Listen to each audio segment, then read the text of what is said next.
Programi i rijetësimit të kullave, një nismë që lidh trashëgimin, turizmin dhe zhvillimin e qëndrueshëm në veri, po zgjerohet me përfshirjen e Agjencisë Shtetërore të Kadastrës dhe Fakultetit të Arkitekturës.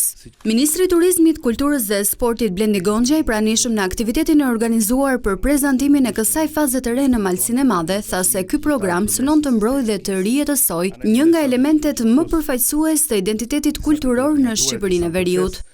Në të njëjtën kohë ai kontribuon në kthimin e kësaj trashëgimie në një aset me vlerë për zhvillimin ekonomik, social të komuniteteve lokale, dhe këtu duhet të ndalemi shumë fort se kjo është një tjetër pjesë e rëndësisë të jashtëzakonshme që ka programi, dhe aktualisht puna është e fokusuar në ndërtimin e një baze plot të dhënash në përgatitjen e një plani veprimi konkret, sepse nganjëherë kur e nis nxituar, kur e nis me dëshirë të madhe, me vullnet të madh, po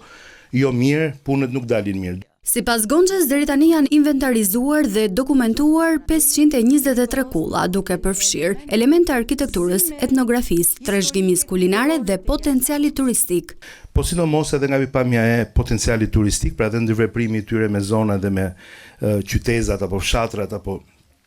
lagjet ku ato ndodhen, është ngritur një platformë digjitale dhe një instrument i vërtet planifikimi dhe vendimarrje pason